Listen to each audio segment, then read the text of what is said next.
Father, we're thankful for all those who are going to come out for the Woven event. That was great. And just pray for a good night and no snow. Pray about that. And just that good travels and mercies and all the things that are needed, and enough people to help out, serve, and do other things that need to be done. So we're looking forward to a great event, and we just want to pray, God, that you be blessing now as we take a look into your word. We give you all the praise in Jesus' name. Amen. All right, we're going to look in Mark chapter 4, verses 35, starting there.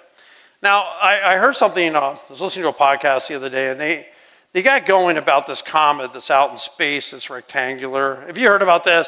It's like 3I Atlas. That's it. You've heard about it, right? Okay. So this is one. Like all of one people heard about it. So this is exactly what he's talking about. He said, I go and look at the story every day, and so the theory, the speculation is, did you see the shape of it? It's like a rectangle. It's alien, it's UFO, like a ship is coming in, right? It's going to come by, and I'm listening to all this stuff yesterday. I barely heard, I'm kind of like the rest of you, I barely heard a thing about this. But what was so funny is the guy was talking about it. He said, every time I talk about this on my podcast, everyone just tunes it out.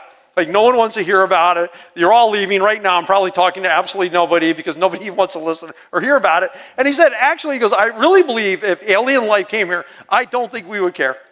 We'd just be like, well, it's another day. And I don't know if that's true or not, but just judging by your response, like, yeah, really, we don't care. We're not really wild. We're not really impressed with it. And by the way, is it alien life? No, it's not. It's a comet. It is going through like it's nothing at all I'm even remotely worried about or thinking about. But I am thinking about what he said. Do we care about anything that's going on like that? What about this? What about all the wow stuff that God does, right? What about that? And that's impressive, right? I mean, stand back, take a look, and say, hey, God, I thank you for all the things we've done. And one of the things that we're going to talk about today is just if we can just move towards this, trust and praise. Trust and praise for the storms of life, because we're going to look at a colossal storm in the Bible and how Jesus Christ stilled the storm, which is an absolutely phenomenal miracle. And just the response of the disciples was, who can do that? Like, it's incredible. And so the challenge today is to encounter God in the ways of life. And starting with verse 35 of Mark 4, that day when evening came, he said to his disciples, let's go over to the other side. And that's the other side of the Sea of Galilee. So we're going to make this miles-long trek. Leaving the crowd behind, they took him along just as he was in the boat. And there were other boats with him. A furious squall came up, and the waves broke over the boat so that it was nearly swamped. Jesus was in the stern, sleeping on a cushion. The disciples woke him and said to him, Teacher, don't you care if we drown? He got up, rebuked the wind, and said to the waves, be quiet, be still. Then the wind died down, and it was completely calm. He said to his disciples, why are you so afraid? Do you still have no faith? They were terrified and asked each other, who is this?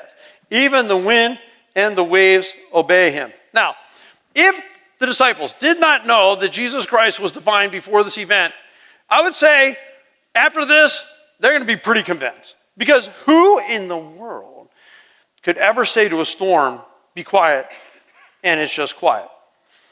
As they encounter this storm, one thing that's interesting, you're going to encounter God a lot more clearly in a storm than you are without one, right? Calm days, peaceful days, maybe not the days that really call us to our knees, maybe not the days that put the pressure on us and the stress that we're really calling out to God. It is in the storm. It is in the darkness that we see him more. And so when I look at this storm, yeah, it's wicked, it's incredible, it's amazing, but it's also going to strengthen their faith. I was trying to think of in the Bible, I'm like, well, when else do you have storms like this? Storms that God would calm down. And you know a story I thought about was the story of Jonah. Remember that story? And God says to Jonah, go preach to Nineveh. And what does Jonah do? He runs. And he heads to Tarshish, which is the opposite direction of where he's supposed to be going. As a result of his disobedience, God brings a storm. They don't know why, so the sailors there, they're casting lots to see why have we encountered. The storm is so extraordinary, they feel like it has to have some type of spiritual root. Something's going on. Let's find out why. The lot falls exactly to Jonah. Tell us what you've done. Now, they try to fight it. He says, if you throw me in the sea, it'll calm down. They try to fight that. They try to battle it. Eventually, they relent. They throw Jonah into the sea. The instant calm that happened was so dramatic and immediate that even those hardened sailors were looking to God and saying, this is a God thing. You have another story, when it's all said and done, you have to go, that's a God thing. Now here's what is interesting to me. Jonah encountered a storm because he was disobeying God. The disciples encounter a storm when? When they're obeying God. Now, isn't that one of the quirks of life? That you can disobey God and encounter a storm, but you can also obey God and still encounter a storm. And so I look at that and say, yeah, that's kind of life, how it is and how it goes. And we should anticipate the fact there are going to be times when we encounter, it's going to get windy out there. And in our souls, in life, it just is, and we're going to hit some storms. So, as we encounter, and in order to encounter God in the storm, first thing I want to say is this, just walk with Jesus. Now, you can phrase it, trust Jesus, obey Jesus, whatever you want. The reason that I'm saying it is because of what it says at the start of this passage. And it says, that day when evening came, he said to his disciples, let us go to the other side. And Jesus Christ is inviting them to go with him.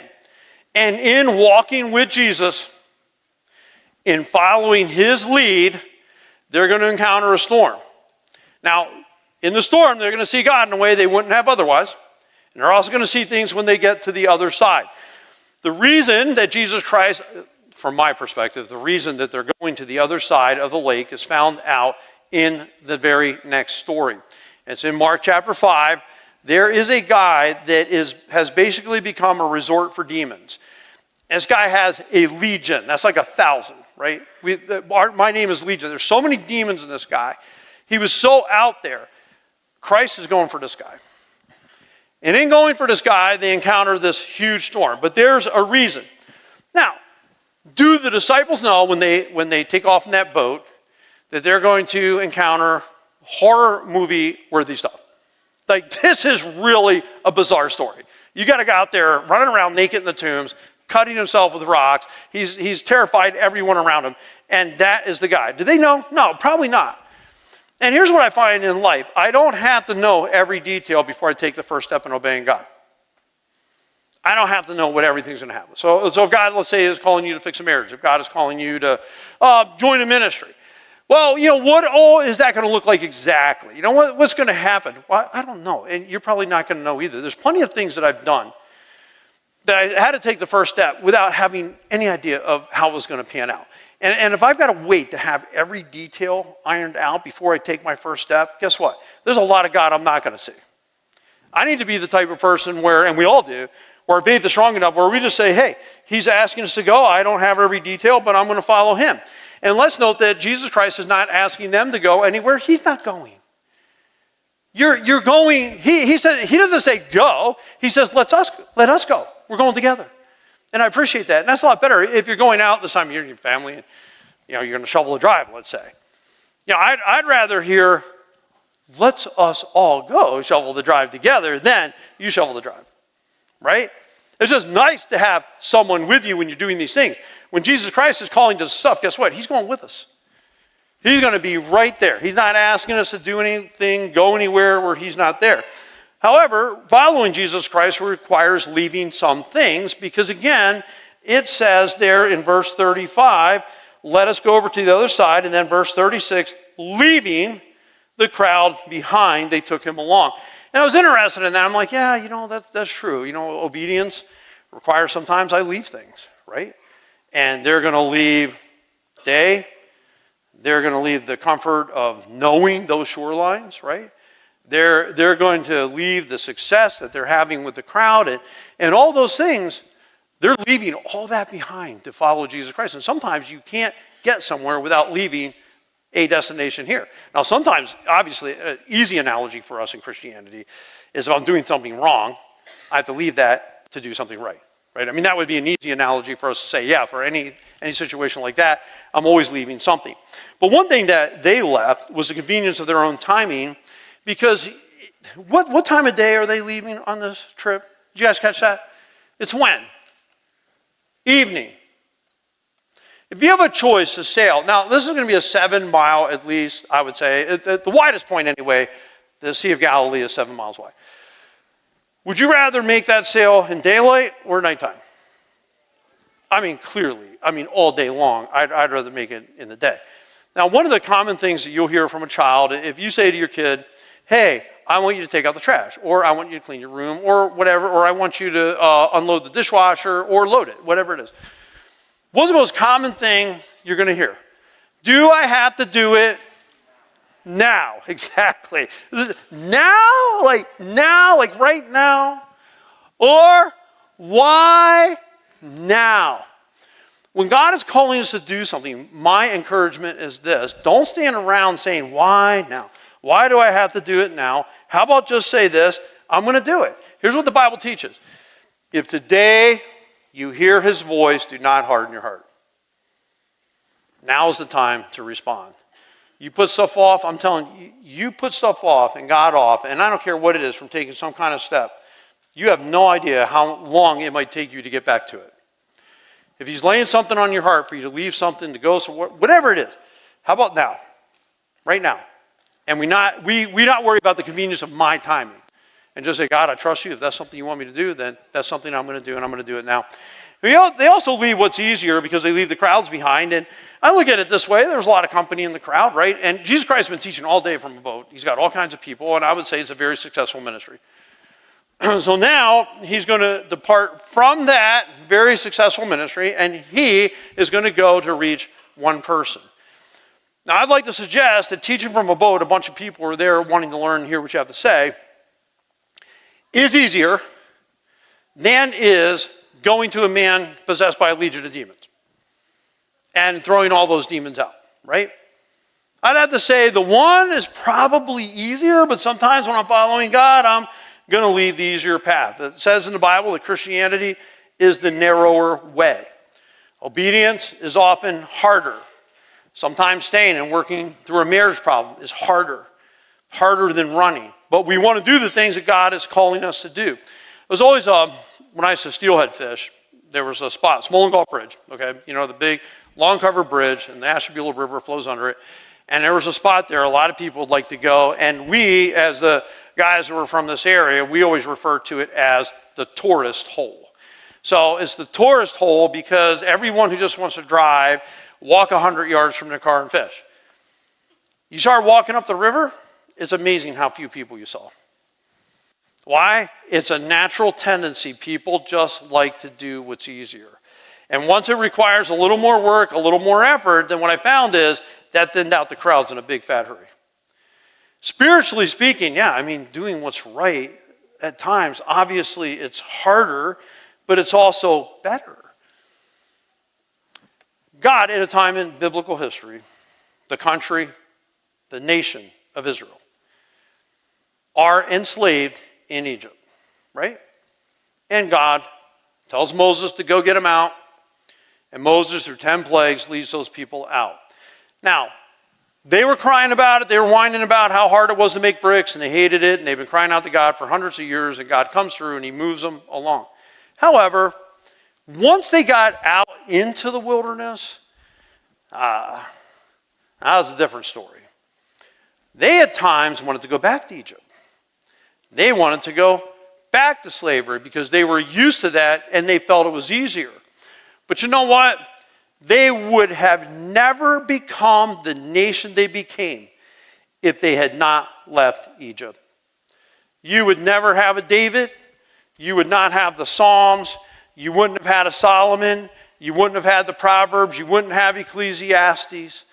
You wouldn't have the prophets. You wouldn't have all these things we've read and we're so used to in biblical history, it would have been impossible unless they left. And leaving was harder. But guess what? Man, did that was their life. Service and helping people, giving, all harder than sitting on the couch. Unselfishness, harder than selfishness. It is. It's okay. What's better? right? Sometimes it's better to do the harder thing. And we also leave our comfort zone because they left the side of the lake they were on. This is the side of the lake. They grow up here. They know Capernaum. They know these guys are fishermen. They've been there their whole lives. To go over to the region of the Gerasenes is which they were headed. Now that's mostly a Gentile region. There you'll find next week there's a whole herd of pigs. I promise you, no Jewish person was raising pigs. They didn't think it was kosher meat. They wouldn't raise them. They have nothing to do with them. On the other side, now it's a whole different story. So they're leaving what they're comfortable with. They're heading to what they're uncomfortable with. And sometimes it's hard to be out of your comfort zone. I remember one summer, it was after my freshman year in college, I was hired to go up into New York State from eastern Pennsylvania where I was, and to work for a man demolishing a military barracks somewhere in that region. It was between the two of the Finger Lakes. So I got up there and that job didn't work out, so they told me I'd be farming and doing stuff. Like, okay. The biggest tractor I would ever have been on in my whole life would be a little lawn tractor at best. And I don't think I'd been driving one of those since I was like 7 or 8. I didn't know how to drive a stick. I barely knew what a clutch was. Nothing. Everything I'd ever been in is automatic and everything else. And day one, put me on this big tractor and tell me to drive it on a 4-lane highway. I'm like, what? Yeah. Just, put in the clutch, put it in high, put it in third, let out the clutch. Okay. So I did it, and extremely uncomfortable. And I think they see this. So the next 3 weeks, they put me in a Ford 8N tractor, which is more manageable, and said pick rocks for 3 weeks, and that's what I did. And I learned the patterns, and I learned the shifting and all that kind of stuff. And they also had a truck there, and it was a Jeep. One of the farmhands had it, and he told me one day, drive it. I said, but I don't know how. I don't know how to drive a stick. I don't know how to do it. So you know what? I drove it like a tractor. Put it in 1 gear and let out the clutch. That was it. I put it in 4th gear as a 4-speed. I put it in 4th gear, and every time I came to a stop sign, I just wound the clutch until it moved. That's what I did. It stunk. It was horrible. But you know what? By the end of summer, that's not how I ended. That's how I started. By the end of summer, there were hardly any pieces of equipment on that 1,500-acre farm that I was not driving by that point. I had learned the only thing they didn't let me in was this monster thing, and I remember they called it the Panthers, this big plow thing. They wouldn't let me touch that. But other than that, I think every single piece of equipment they had, I was on it. We chopped saw with a buzz saw, 3-foot blade. I mean, the experiences I had there between baling 100 acres of hay and driving, was it way out of my comfort zone? 100%. But by the end of it, I was better off. I've been in times in my life, and not even church stuff, just even outside of church, and I wondered to myself, I'm like, man, I lost one of my compadres. And I'm like, well, I'm used to doing these things that I do, and I'm used to having this other person with me, and now they're not here. And I wonder to myself, I'm like, I don't even know how it's possible. I'll tell you today, I would have never become good at that thing if that didn't happen. Until you took the crutch away from me, until I was forced to stand out there on my own and figure stuff out, that's when I became really good at it. And sometimes in life, that's how it is. We're used to certain things, we do things a certain way, and then those things change, and can we even do it? Can we even handle it? We're way out of our comfort zone. And I can tell you this, that's when you're getting stronger, guys and gals. That's when you're finding out what you're truly made of. What am I capable of? What can God use me to do? And that's what they found out. And we take Jesus as he is because it said, this is so interesting. They said that they took Jesus, and again in verse 36, just as he was in the boat. They didn't say, hey, we took Jesus in the boat and he went with us. They said we took him just as he was. Okay, I would have to assume this means tired, exhausted. He is so tired, he is so exhausted that he literally falls asleep in the stern of the boat, which is the back of the boat, and waves are going to be whipping all over the boat. And he's still sleeping. That's how tired he was. So now you encounter the storm, and what is Jesus Christ doing? Snoozing. But I'm in a storm. Are you kidding me? I'm in a storm. The boat is getting rocked, and Jesus Christ is sleeping. And is even listening, is even paying attention. And tell me there aren't times in our lives where we come up into the same situation, we're getting rocked by whatever, and we're wondering, is God even paying attention? Did my prayers get even above the ceiling? Right? And we're thinking about it, we're wondering about it, but here's the thing. I got to take God as he is. Sometimes God's timing is not my timing. Sometimes God's ways are not my ways. And so I look at all these things and say, hey, I got to take you as you are. How about this about Jesus Christ, taking him as he is? It says in the Bible that he's Lord and Savior. It says in the Bible he's the way, the truth, and the life. How about we take Jesus Christ as he is? He's the way, he's the truth, he's the life, he's the boss. He's the one who forgives my sins. This is how it works. I come to him, and I need to follow Jesus Christ. I can tell you this. I'd rather have Jesus on the boat with me than anyone else. How about you? There are times I see people and they're encountering incredible problems, like incredible. Life-altering. And not from here, let's say, not from this group. Out in the community, and I wonder to myself, why not come here? Why not come to Christ? You're having all these problems and all these difficulties. Why not get Jesus in the boat with you? That would be so much better than what in the world it is you're doing.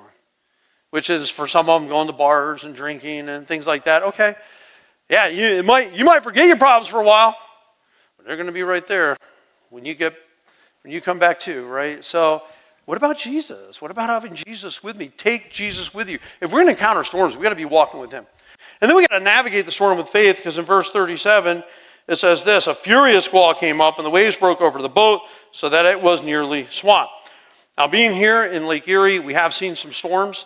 The leading cause of death when this area was settled, right, and we're talking early 1800s now, the leading cause of death was drowning. Is that surprising? Seriously? It's not disease, it's not something like, it's not starvation, it's drowning. Why? Because you know what I think? Those people had no idea what that beast Lake Erie was. Had no idea. That lake it is fearsome. You've seen problems in Conneaut with it. They finally banned swimming between the break wall, the gap in the break wall. This lake can be so phenomenally dangerous. We have all seen shelf clouds come over to land. And a shelf cloud, the interesting thing about a shelf cloud, it starts smooth. And it's beautiful to look at. I love to photograph them. Seriously, I love shelf clouds. But I also know this about shelf clouds. It's going to pass calm. It's not staying calm. It is going to blast a lot of wind, because the thing that created it in the first place is a bunch of cold air dropping in and out of the atmosphere, hitting the warm, let's say, temperatures of Lake Erie, hitting those warm waters, and it is blasting, literally blasting across the surface of that water. And it's going to get fierce. These guys here live in an area, it's a depression. This is 600 feet below the Mediterranean Sea. 600 feet. It's already in a low spot. They had big ledges around this lake. And that cold air would drop down over the mountains, and it would come and hit that warm water, and it would do this. Furious squalls, they're at night, it's dark, and the waves are coming straight over the boat. And to me, if you ask me, that is absolutely terrifying. And there's Jesus Christ right there with him. You mean to tell me that God wouldn't protect Jesus in the boat? Well, he was protecting Jesus Christ in the boat, but he wasn't making it no storm. I follow God. I pray. I do everything right. That should mean no storm. That's not what it means. Clearly not. There wasn't even a room open for Jesus Christ when he was born, and they laid him in a manger. I thought God was supposed to protect him from all those things. Like, God doesn't always protect us from hardship. Sometimes it's the hardship, this true test of faith, and everything that we've gone through. And so you look at a storm. Well, why is there a storm? Well, you know what? I'm going to give you 3 reasons why there might be a storm. The first one is this: rotten luck. You may hate that I say it, but the storms are storms, and weather is weather, and sometimes you have a picnic and it rains on it. And that's how it is. Like, no one's picking on you. It's not a divine thing. It's not a demonic thing. It's just a thing. It's just weather. That could be. I don't think so in this case, but it could also be this. Satan knows exactly where Jesus Christ is headed, because he's in every single account where you have the story, the very next story is Jesus Christ encountering that demoniac. Everyone. Couldn't Satan be trying to stop it before he can get there? This guy, like I said, has 1,000 of them in him. That's a lot of demons in one spot. Those demons are about to be not on this planet affecting people when Jesus Christ gets hold of them. So, could I see that? Sure. Could it also be this? It could be God's trying to teach them a lesson. I mean, sometimes the storms that we go through are to what? To strengthen us, to stretch our faith, to see what we're made of. And it could be that too. I'm going to go with, I think Satan is literally trying to stop these people from getting over there.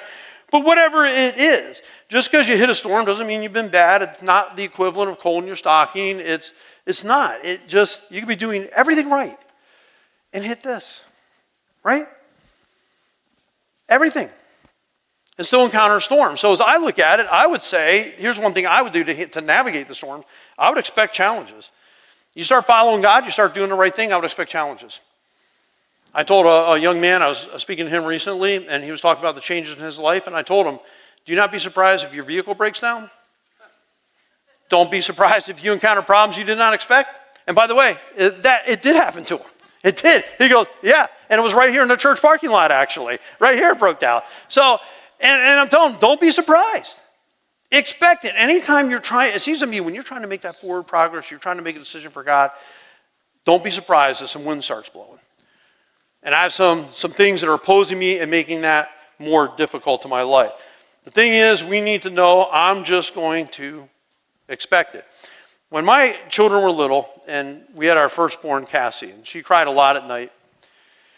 And she had I don't remember what the word for it, but she was lactose intolerant is what caused it. We were unaware of it at the time. But I promise you this, if she was going to be up 8 times in one night crying, it was going to be Saturday night before I was preaching on Sunday. Almost every time. If I was going to get big interruptions, you guarantee it was going to be a Christmas service the next day or Easter. They were going to be the worst Saturday nights I would even have. Why? It's like, I didn't have to ask why, I knew why. I said, I've experienced it plenty of times here at church. You'll come in on church on a Sunday morning, you know it's been rough to even get there. You know what the week's been like, and you get here and what did you find? Oh, the mic quit working. They had this technical difficulty. They had this, right? It's just the storms. It's just stuff that comes at you. And so we get used to it and we say, yeah, I expect it. But here's what we do. We keep moving. Now, I realize these guys are in survival mode, but they have to deal with it. And one of the things I see it in American culture sometimes, or the lack thereof, is just coping. And the younger people are, it seems the more difficulty they have with it. You just got to cope with it. You got to learn to deal with it. Yeah, it's not all going to go your way. It's not all going to be nice smelling roses and all that kind of stuff. So we gotta plow through. Some people, they hate the winter. You know why they hate it? It's gray. It's gray and it's dark. Both. And that means you don't really see the sun as much as you'd like to. They don't like it. You know what I suggest? Plow through. There's no sense in wishing your life away for spring. Can't wait till it's spring. You know how fast your life's going? I wouldn't wish one day away. I'm never one that's looking to get somewhere else. I just want to be happy for where I am right now. I'm going to plow through. You get other storms in life. There's problems in marriage. There's problems at work. You have a difficult time with your money. Plow through. Do the best you can. It's going to take time. And you got to stay calm and call on Jesus, because Jesus was in the stern sleeping, again, in the back of the boat on a cushion. The disciples woke him up and said, "Teacher, don't you care if we drown?" Now, this is like, seriously, these people, this is harsh. This is what they're saying. You don't care. You don't care if we drown. Now, let's just think about who you're talking to. This man has just spent his day teaching people. Does that seem like a person that doesn't care? He's on his way to rescue a crazy demoniac. Does that sound like a person that doesn't care to you? He's done so many things for them, and they've already seen it. He's got care written all over him, right? All over him. And we sit there and we're like, God, you don't even care. And some people take it a step farther because they blame God. Say, God, you're bad, and you did this to me, so on and so forth. Stop it. One thing we should be able to count on is the fact that God cares about us, and we've probably all been guilty in wondering if God did care, right? And we're crossing this treacherous terrain of life. And what I've experienced is this. Watch your footing. You're hiking, you're out by waterfalls, you're out by streams. I've done it on ice plenty of times. I'm paying attention to where I'm putting my foot. And the one place I don't want my foot spiritually is on the rock of, God doesn't care about me. Okay? There's no traction there. That's slippery ground. I'm going to put my foot on the rock. I know God cares. I know God will help me. I know He will, right? That's where I want my feet.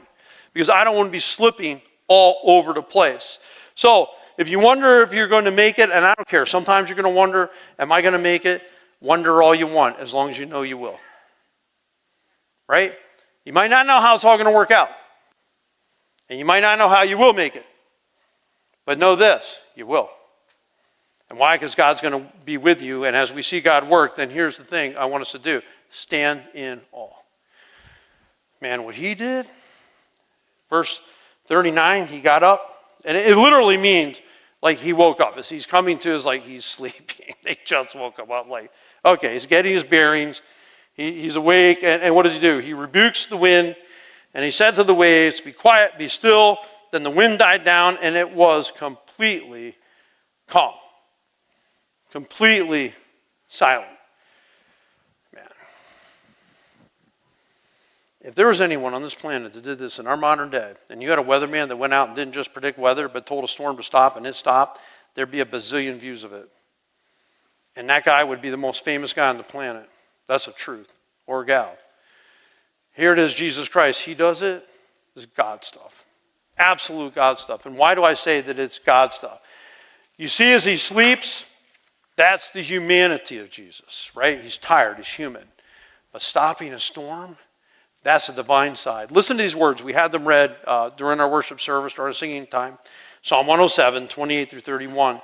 They cried out to the Lord in their trouble, and he brought them out of their distress. He stilled the storm to a whisper. The waves of the seas were hushed. They were glad when it grew calm, and he guided them to their desired haven. Let them give thanks to the Lord for his unfailing love and his wonderful deeds. Now, they're going to see God in two things. They're going to see God when the storm stops, and you know where else they're going to see God? When they get to the other shore. And they're going to see what he does there. But when you see a psalm that's talking clearly about God, and God stilled the storm, and by the way, if you think back to those words we read in Psalm 107, does that not sound like this passage? These guys are tossed all over the place. And God stills that storm. That's amazing. Stills the storm. 100% God stuff. And so the truth of the matter is God's love intersects storms and pains and hurts. It is not absent at all. Our problems to God would be like a 6-inch snowstorm and he's a snowblower. It's like, it's not a problem. Just not. He's going to blow right through it. So I look at him and say, God, you're amazing. And so my faith then overcomes the fears, because in verse 40 he said to his disciples, why are you so afraid? Do you still have no faith? Now, Senator, I read this comment. We were getting ready for our Psalms class on Wednesday night, and one author said that unbelief never doubts. Only faith does. Isn't that interesting? Unbelief is unbelief. How could it doubt? It's already there, right? So it couldn't possibly go. It's not another gear or level of it. It's just unbelief, but faith now. On the other hand, we can let faith lapse, and we can become fearful. Your faith in God will help you manage your fears. And when you're scared, you can come to God and say, God, I believe in you. And why is it that they could trust God? Listen to, now this is Psalm 107. Let them give thanks to the Lord. Why? His unfailing love and wonderful deeds for mankind. Why can I be thankful at any time? God's unfailing love and his wonderful deeds for mankind. This has always been true. It's always going to be true. Lamentations 3:22, because of the Lord's great love, we are not consumed. For his compassions never fail. They are created new every morning. Great is your faithfulness. A lot of things change, but God's love never does. Now listen, this is one of the most important things about love and unconditional love is this. Your love, let's say, for your family and your spouse, and hopefully friends too, it does not change. Doesn't matter what storms come. Don't you love them anyway? This is how we should be. No matter what we encounter, no matter what storms, our love should be steadfast. Now, if we in humanity understand the importance of steadfast love, then certainly we can look at God and divinity and understand the importance of his steadfast love, which does not change. Does not change. God will love us. It's his unfailing love all the time, and that is beautiful. So then we, like them, they were terrified. And by the way, when it says in verse 41 they were terrified, not the same word as scared when the waves were coming over. This is a word that means they're in awe. Who is this? Who is this? Even the wind and the waves obey him. Man, plenty of things in life that have been hard. Plenty of things in life that were hard made me stronger. I want to stand back in awe of the things God does. We flew into Ecuador one time for a mission trip. We're cruising now in the jet. We're coming in. We're in over the country of Ecuador. And I see these two monstrous mountain peaks. And I asked the stewardess, I said, what is our altitude right now that we're flying at? 20,000 feet. At 20,000 feet, the peaks of the mountain were still above us. At 20,000 feet. I'm like, this is shocking. This is like stunning. From all points in that country, especially in the mountain region, you saw them. Cotopaxi and Chimborazo. Saw them from everywhere you were. And I'm telling you, awesome. Like incredible, incredible. I just look at them in awe. How about the beauty of God and what God does? To stand in awe of how he's moved in your life, of how he's helped you in your life, of what he's provided for you in your life, just to stand in awe. So we come to this. How about this? This would be a simple take on all this. Just trust and praise. Trust God through the storms, praise him. Trust God through the storms, praise him. Simple enough, right? At least state it. It's simple enough. And I like simplicity, by the way. I don't need to complicate this life. Let's just trust God and praise God. Any storm I'm in, trust God and praise God. Let's stand as we close this time in prayer. Dear Heavenly Father, I pray that we leave this place in trust and praise and great thankfulness, God, for all that you've done. You've done a lot. You've done so many things. And even though we hurt at times, and even though we've gone through unfortunate things, and all of us have our story, man, you've made us stronger. Boy, did you help us. And so we give you thanks. I give you thanks for all the people who are here today. And I pray your blessing on all those who are here and those who are listening online. I pray your blessing on them. May your steadfast love be manifest in them. And may we trust you